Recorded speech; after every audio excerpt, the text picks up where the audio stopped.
Seigneur Père, notre Dieu, nous te disons merci pour cette opportunité que nous avons d'être ensemble. Nous prions que la révélation de ta parole apporte la vie, apporte l'énergie, apporte la force à quelqu'un, à quelqu'une ici cet après-midi au nom de Jésus-Christ. Je prie que tu sièges dans ces lieux et que Seigneur Dieu, ta présence ici nous apporte tout ce dont nous avons besoin au nom puissant de Jésus-Christ. Glorifie ton nom au milieu de nous, Seigneur. C'est au nom de Jésus nous avons prié. Amen. Amen. Amen. Amen. All the time. God is good. And God is good. All the time. All the time. God is good. J'ai suivi avec attention tout ce que le Seigneur a fait dans nos vies. Je sais que ceux qui sont en ligne, ils sont en train de se féliciter aussi pour ce que le Seigneur a fait dans nos vies. Je voudrais te dire ce soir que tu es là, que j'ai une parole pour toi. Ce soir, je suis venu, je veux parler à quelqu'un et à quelqu'une qui a le cœur confus, le cœur troublé, quelqu'une qui a le cœur perplexe. Je titrerai le message du jour à ceux qui ont le cœur troublé. À ceux qui ont le cœur troublé. C'est un message à ceux qui ont le cœur troublé.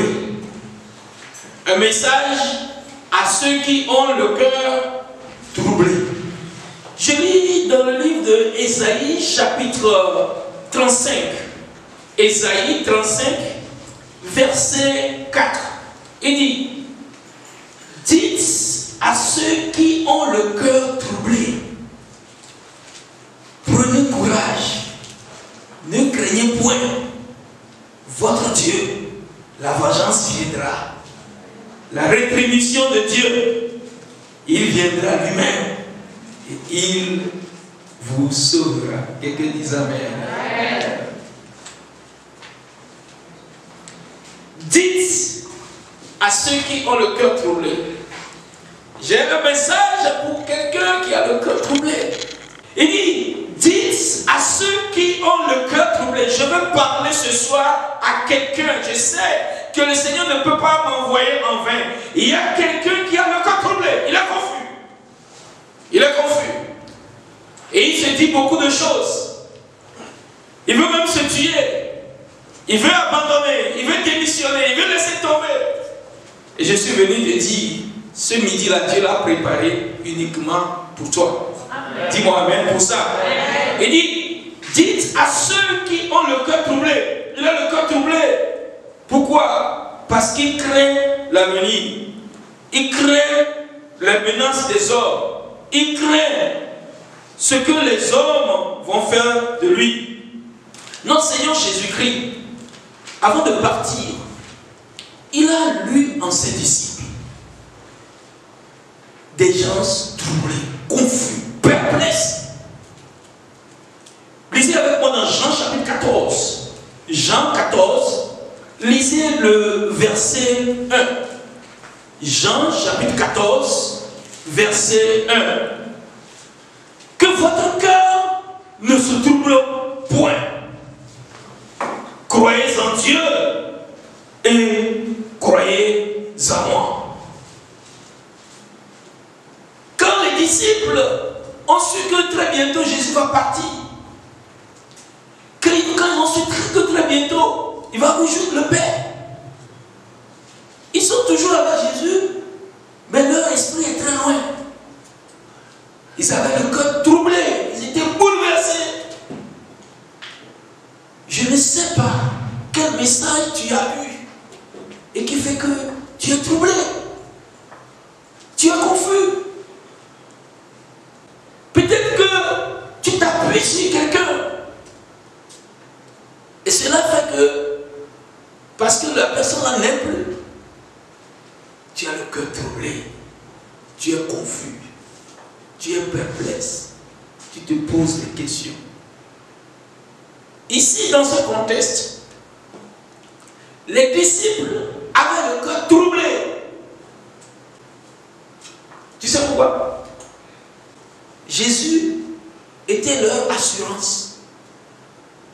leur appui. Ils savaient que non, s'il est là-haut, on va plus s'en sortir. Maintenant, il dit, lui, pas. S'il part, on va devenir quoi? Quel sera notre sort? Quel sera notre avenir? Nos enfants vont devenir quoi? On va manger quoi? Et tout ça là, il pense à tout ça. Quand le maître dit que je vais quitter et puis je vais envoyer comme ça. Ils avaient le cœur troublé. Ce midi, je vais vous faire voir un ou deux personnages bibliques qui ont eu le cœur troublé et qui, après, se sont laissés au découragement. Et je vais vous amener à tirer des leçons de leur comportement et par finir vous encourager à ne jamais faire ce qu'ils ont fait. Alléluia. Alléluia. Amen. Lisez dans le livre de 1 Roi. 1 Roi chapitre 19. Lisez avec moi versets 1 à 3 pour le moment. 1 Roi chapitre 19, versets 1 à 3. 1 Roi chapitre 19, verset 1 à combien? À 3. On va s'arrêter là et puis après on va continuer. Achab rapporta à Jézabel tout ce qu'avait fait Élie. Il rapporta à Jézabel. Jézabel, c'est la femme de Achab. Achab, c'est le roi d'Israël. Élie, c'est qui? C'est le prophète de Dieu. Il avait fait des exploits. Il avait rétabli l'ordre en Israël. Il a tué les prophètes de Baal. Et il a fait confesser Dieu au peuple. Le peuple a confessé publiquement que c'est Jéhovah qui est Dieu. Et maintenant, Jézabel, qui était l'instigatrice de l'idolâtrie, a eu le rapport. Verset 2. Jézabel envoya un messager à Élie pour lui dire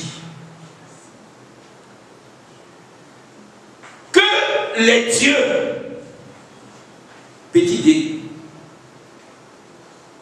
les dieux me traitent dans toute leur rigueur si demain, à cette heure, je ne fais pas de ta vie ce que tu as fait de la vie de chacun d'eux. Un message clair, précis et concis. Élie comprend tout. Verset 3. Élie, voyant cela, se leva et s'en alla pour sauver sa vie. Il arriva à Beersheba, qui appartenait à Juda, et il laissa son serviteur.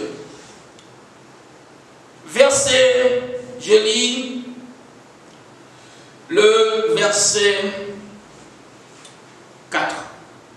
Pour lui, il alla dans le désert et après une journée de marche, il s'assit sous un genêt et demanda la mort en disant: c'est assez. Maintenant, Éternel, prends mon âme, car je ne suis pas meilleur que mes pères.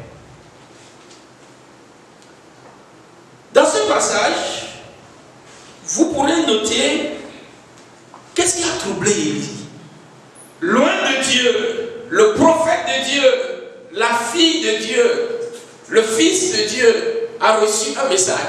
Je ne sais pas le message que tu as reçu dans ton rêve, mais ce soir, je sais une chose, l'Éternel m'envoie parler à quelqu'un, qui a le cœur troublé. Je ne sais pas le message que quelqu'un est venu te livrer physiquement, Quelqu'un est venu te dire physiquement, mais ce que je sais, c'est que aujourd'hui je me tiens ici en qualité de serviteur de l'Éternel. Tout comme Jézabel a envoyé dire à Élie, aujourd'hui moi aussi je suis ici, envoyé par l'Éternel, et la lettre est destinée à qui? À ceux qui ont le cœur troublé. Il a entendu ce message. On lui a dit, demain à pareille heure, on va te tuer. Et ce message l'a déstabilisé. Pourquoi ce message l'a déstabilisé? Élie, pourquoi? Est-ce qu'à dire qu'effectivement ta tête tombera demain? Non. Si ce message t'a déstabilisé, c'est toi-même. Numéro 1, ça t'a déstabilisé. Pourquoi? Parce que tu as oublié avec quelle force, quelle puissance, quelle onction tu avais fait les exploits d'hier. Les 40 prophètes de Baal que tu as tués dans le chapitre 18. Tu avais trouvé la force là-haut, l'énergie là-haut. Si tu as pu tuer 450 prophètes de Baal, c'est une femme, tu ne veux pas tuer Élie. Qu'est-ce qui fait que finalement tu demandes la mort? Tu es découragé. Pourquoi? Il dit, je ne suis pas meilleur à mes pères. Il entra et voici la parole de l'Éternel lui fut adressée en ces mots. Que fais-tu ici, Élie? Que fais-tu ici? Il répondit, j'ai déployé mon zèle pour l'Éternel, le Dieu des armées, car les enfants d'Israël ont abandonné ton alliance. Ils ont observé, ils ont renversé les autels et ils ont tué par l'épée les prophètes. Je suis resté moi seul. Et il cherche à m'ôter la vie. Et il dit, j'ai déployé mon zèle pour l'Éternel des armées, le Dieu des armées, car les enfants d'Israël ont abandonné ton alliance, ils ont renversé tes autels, ils ont tué par l'épée les prophètes. Je suis resté seul, moi, je suis resté moi seul, et ils cherchent à m'ôter la vie.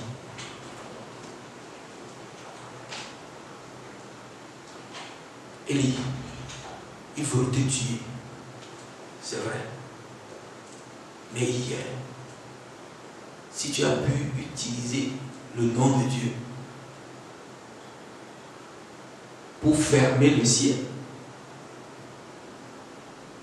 tu as pu utiliser le nom de Dieu pour faire descendre le feu. Lisez bien le chapitre 18 et vous allez mieux me comprendre. Si tu as pu faire tout ça là avec Dieu hier, qu'est-ce que tu ne peux pas faire avec Dieu aujourd'hui? Si Dieu a pu agir hier, qu'est-ce qu'il ne peut pas faire aujourd'hui? Grande question. À monsieur le prophète qui demande la mort. Je suis fatigué. Le cœur troublé va t'amener à dire des choses comme ça. Je suis fatigué. Moi je suis fatigué. Quand on l'appelle pour aller à l'église, moi je suis fatigué. Viens, on va aller à l'église après. Moi je suis fatigué. On va prier. Moi je suis fatigué. Je suis fatigué de tout. Je vais tout abandonner. Et si tu abandonnais tout, ça diminue Dieu. Élie, si tu te tuais, il sait que s'il se tuait, s'il se donnait la mort, il va aller en enfer. Donc il ne veut pas se tuer, il dit Dieu, maintenant prends ma vie. Élie, tu demandes à ce que Dieu arrête ta vie. Tu sais pourquoi? Tu as oublié hier. Tu as peur du lendemain parce que tu as oublié hier. Dans le chapitre 17, tu suivais les ordres de Dieu, les instructions de Dieu. Dieu t'a dit quoi? Va au torrent de Kérit. Tu vas boire au torrent parce qu'il y a la sécheresse. Les corbeaux vont t'amener à manger. tu as vu ça s'est accompli. Peu de jours plus tard, le torrent s'est desséché.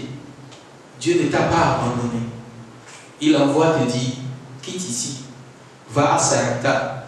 J'ai déjà préparé une dame là-bas qui va prendre soin de toi. Tu es allé, tu as vu ça. Et tu es venu dans le chapitre 18, tu as confronté tout le peuple. Tu les as confondus. Dieu ne t'a jamais abandonné. Pourquoi une menace de mort trouble ton cœur? Comment se fait-il qu'une menace de mort va troubler ton cœur? Frère, je ne sais pas ce qui trouble ton cœur, mais cela arrive à troubler ton cœur. Tu sais pourquoi? Parce que tu penses à la chose. Tu ne penses pas à l'éternel. Tu ne penses pas à la grandeur de Dieu. Tu ne penses pas à la provision de Dieu. Tu ne penses pas à la capacité de Dieu. Tu vois cette menace, cette lettre, c'est ça, tu es ça. Lisez Élie encore. 1 Roi chapitre 19, lisez le verset 3 avec moi. 1 Roi chapitre 19, verset 3. Il dit, et voyant cela,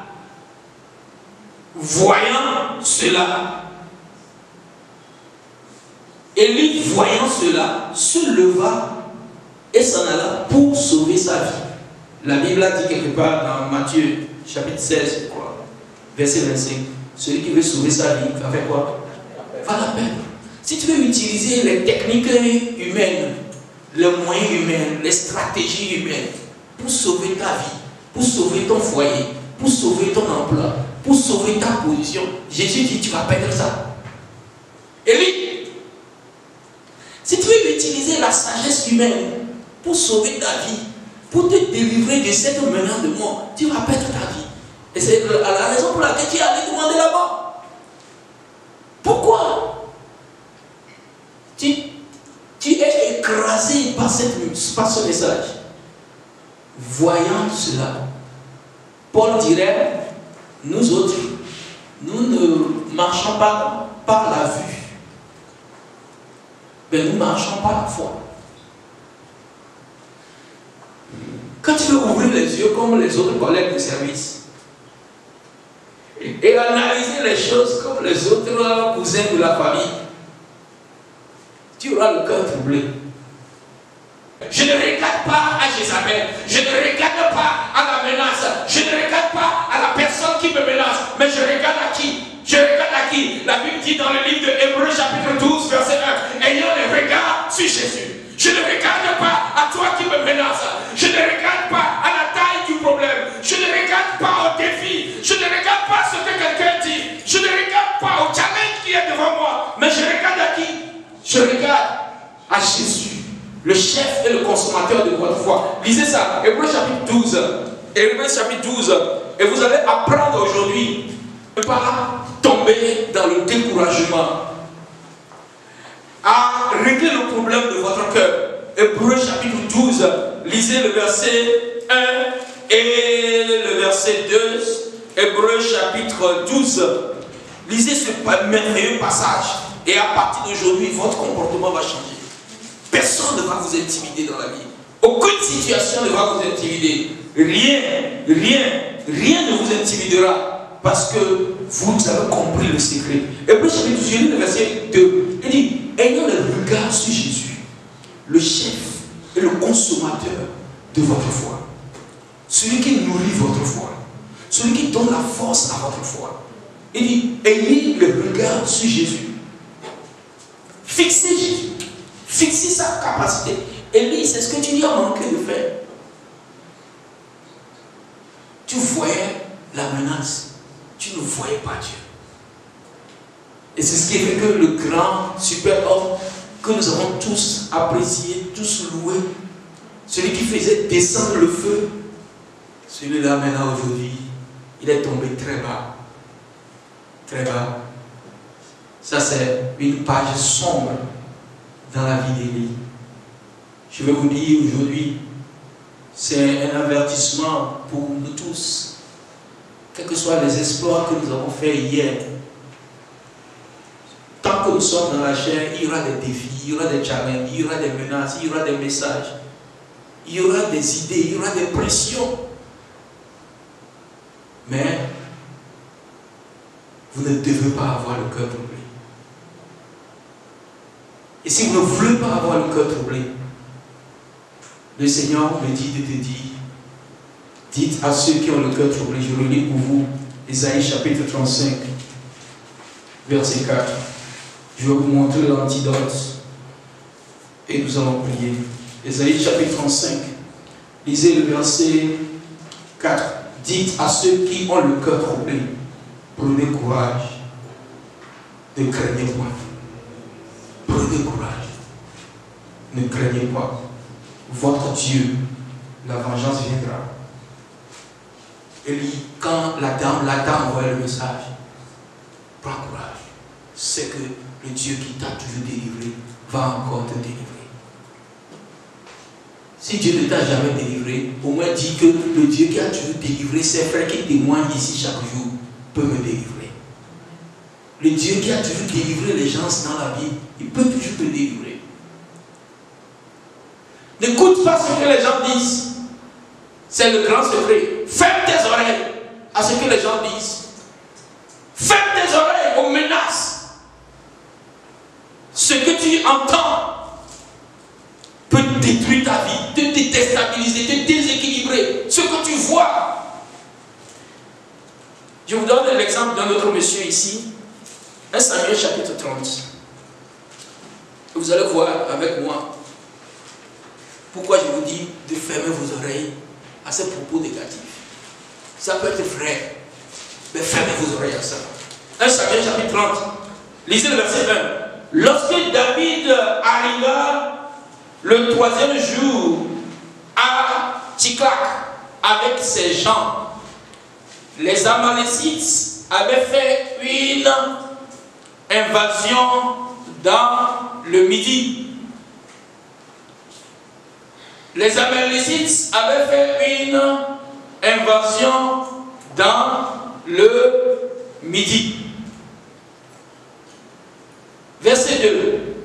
Après avoir fait prisonnier les femmes et tous ceux qui s'y trouvaient, petits et grands, ils n'avaient tué personne, mais ils avaient tout emmené et s'étaient remis en route.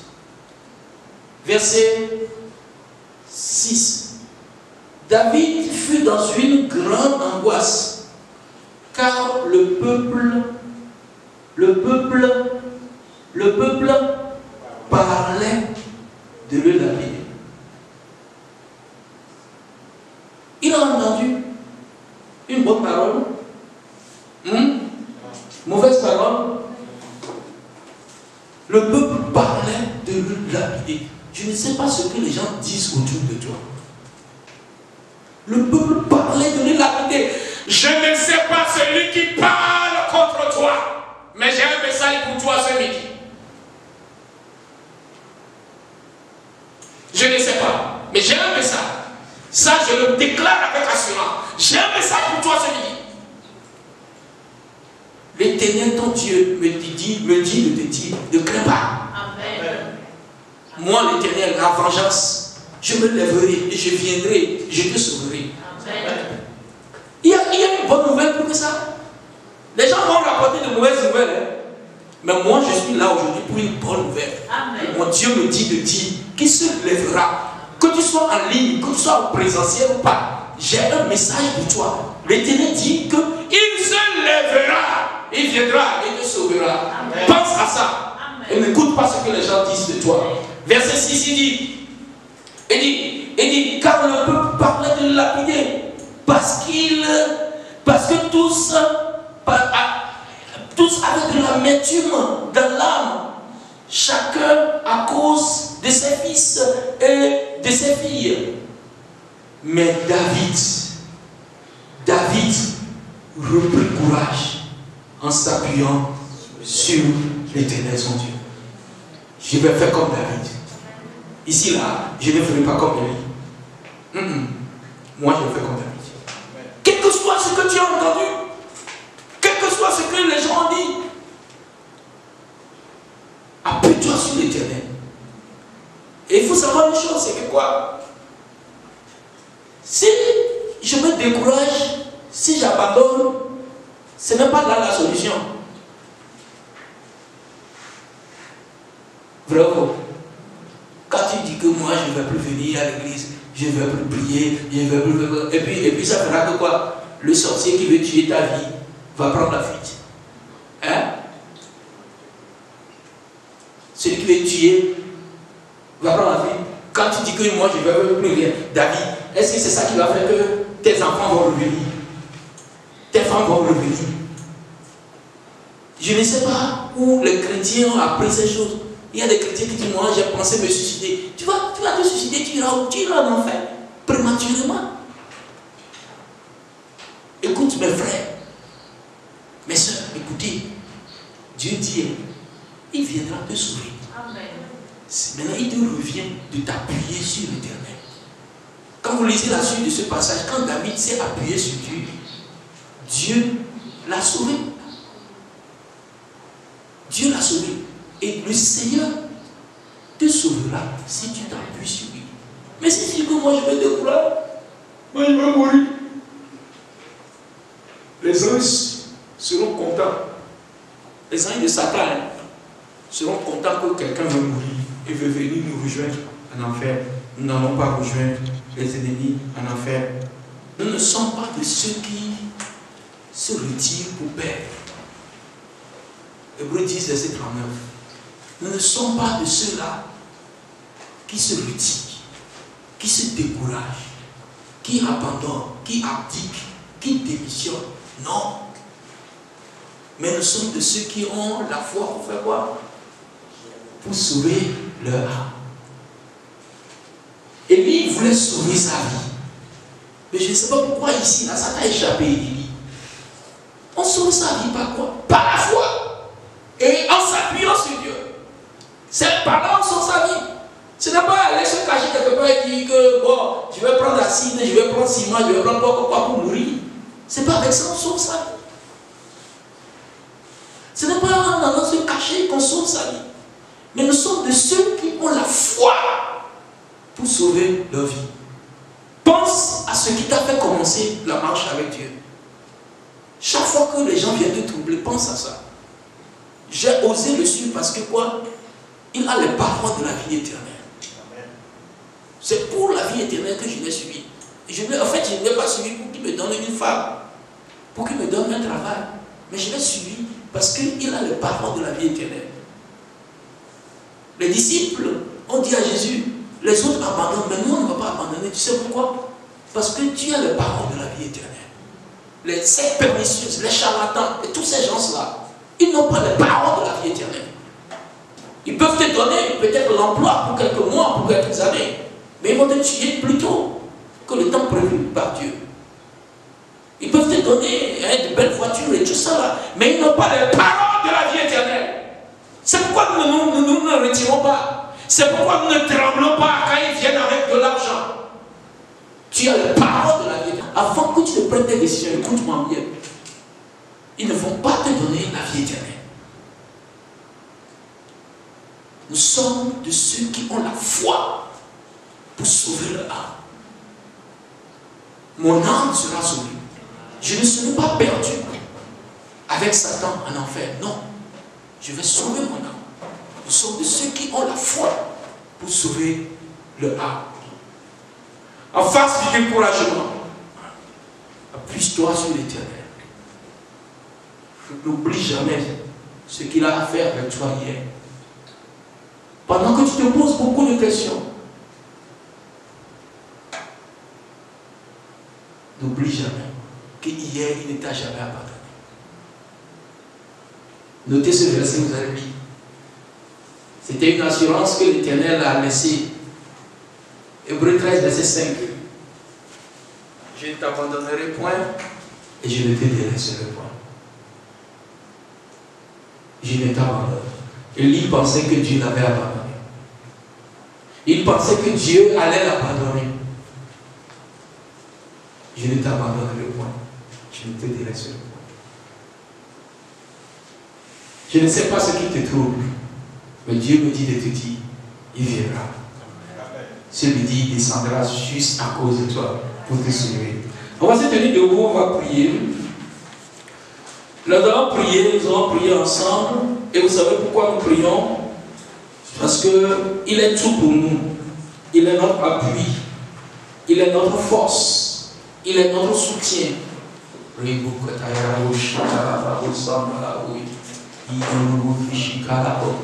Quand tu oublies son appui, quand tu oublies ses interventions dans ta vie, ton cœur sera troublé.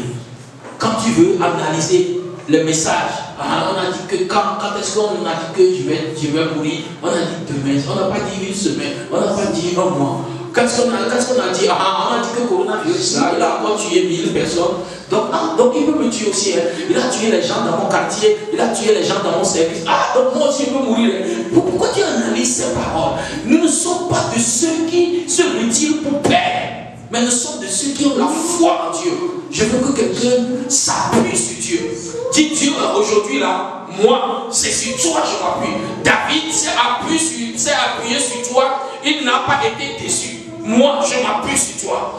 Non seulement j'aurai la vie éternelle, je ne périrai pas, je ne périrai pas, je ne périrai pas, je ne périrai pas, je ne périrai pas, je ne périrai pas. Il n'y a personne, il n'y a personne. Je ne sais pas que c'est dans le rêve tu l'as vu. Je ne sais pas que c'est physiquement il a dit. Je ne sais pas les paroles qu'on t'a rapportées. Je ne sais pas qui a rapporté les paroles. Mais je vais te dire, ne regarde pas là. Et après dire, regarde à Jésus, le chef et le consommateur de notre foi. Il a aidé les gens avant que toi tu ne commences la vie chrétienne. Et toi-même personnellement, il t'a déjà aidé. Dis Dieu, toi qui m'as aidé hier, pense à quelque chose que tu as fait de ta vie. Est-ce que tu as vu comment Dieu t'a aidé à avoir un diplôme par exemple? Tu t'as aidé à trouver du travail par exemple? Est-ce que tu as pensé par exemple à quelque chose que tu as fait? Tu ne peux pas me dire que Dieu n'a rien fait dans ta vie. Jamais, jamais. Le Dieu que nous servons, il est fidèle. Seigneur Dieu, je m'appuie sur ta fidélité. Tu ne me laisseras pas. Tu ne m'abandonneras pas. Seigneur Dieu, tu ne m'abandonneras pas.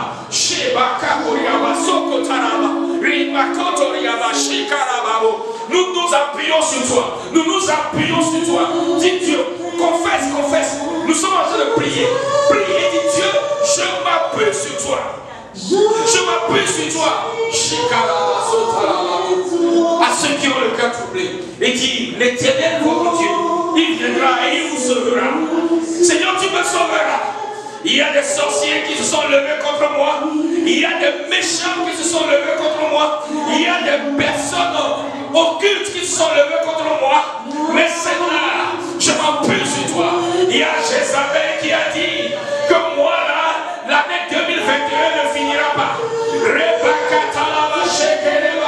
On a dit que toi tu ne vas pas terminer cette année dans ce service par exemple. On a dit par exemple sur toi que le foyer là, nous viendrons te faire sortir.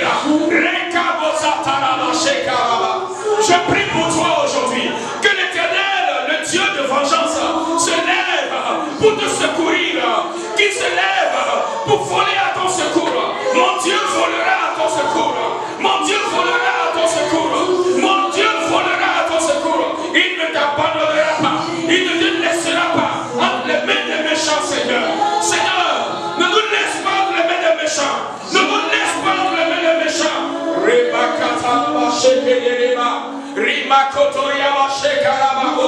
Nous prions, Seigneur. Nous prions, Seigneur.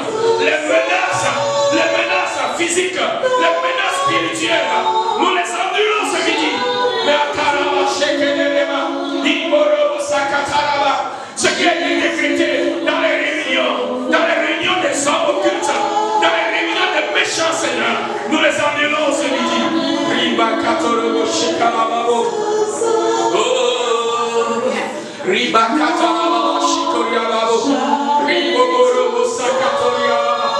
Je ne t'abandonnerai point et je ne te délaisserai point. Pourquoi tu as peur? Pourquoi tu as peur? Pourquoi tu as le cœur troublé? Croyez en Dieu. Appuyez-vous sur Dieu. Appuyez-vous sur Dieu. Pourquoi tu as le cœur troublé? Il a dit qu'il va te bloquer. Il est qui? Est-ce qu'il dépasse Dieu? Est-ce qu'il dépasse Dieu? Il a dit qu'il va te tuer. Est-ce qu'il dépasse Dieu? Il a dit que je vais te faire voir quelque chose. Est-ce qu'il dépasse Dieu?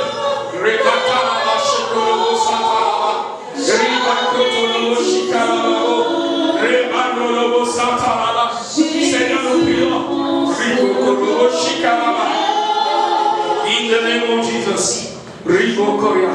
Tu peux lever les deux mains, je vais prier pour toi. Même si tu es en ligne, tu peux te lever et lever les deux mains là-bas. Je vais prier pour toi, mon Dieu, qui m'a dit d'annoncer à ceux qui ont le cœur troublé. Il n'y a personne qui va te troubler encore. Tu l'as vu dans les rêves, tu l'as vu physiquement. Le Dieu que j'adore, le Dieu qui est venu, à qui tu es venu, avec qui tu es venu ce midi, il se lèvera juste à cause de toi. Il se lèvera juste à cause de toi. Matalaba shekeba katoriababo. Rebakoria masokotoriababa. Remakotoriaba shekeleba. Raba sokotorabo shikalaba. Seigneur, je bénis ton peuple ce midi. Tu m'as dit d'annoncer que toi, l'Éternel, tu viendras à cause de lui pour le sauver, pour le délivrer. Hier, il avait le cœur troublé, il était confus, il était perplexe à cause d'un message qu'il a reçu, à cause d'une nouvelle qu'il a reçue, à cause d'une menace de mort. Oh Seigneur, je t'invoque ce midi. Je t'invoque ce midi que le complot des démons n'arrive jamais dans la vie de cette sœur. Le complot des sorciers, des sorcières n'arrive jamais, ne s'accomplit jamais, ne se réalise jamais dans la vie de ses frères, de ses merveilleuses sœurs ici rassemblés au nom de Jésus-Christ. Toi qui n'as pas laissé Élie périr entre les mains de Jézabel, je t'invoque ce midi, mon Dieu, écoute-moi.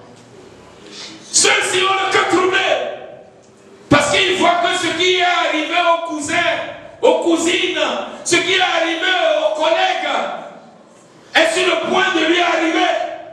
Et lui dit, on a tué les autres prophètes, je suis resté seul, on veut me tuer aussi. Ce qui est arrivé aux autres ne t'arrivera pas au nom de Jésus-Christ. Mon Dieu, je m'appuie sur toi. J'ai tourné les regards vers toi. Et je t'invoque en faveur de ce peuple. La maladie qui a tué les autres ne le tuera pas au nom de Jésus-Christ.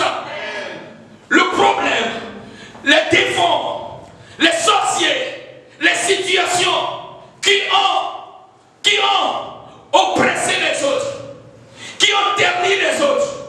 Seigneur, aujourd'hui, nous t'avons invoqué solennellement dans cette salle. Rien de ce qui est arrivé aux autres ne nous arrivera. Parce que nous avons la foi en toi, toi qui peux sauver notre âme, sauver notre vie. Notre intelligence ne peut rien faire. Notre habileté ne peut rien faire. Nos efforts ne peuvent rien faire. Nos connaissances ne peuvent rien nous faire. Nos relations ne peuvent rien nous faire. C'est pourquoi nous venons tourner nos regards vers toi. Et nous disons, Seigneur, c'est toi notre appui. C'est toi notre refuge. C'est toi notre forteresse. Délivre ceux qu'on traîne à la mort. Ceux qu'on va égorger.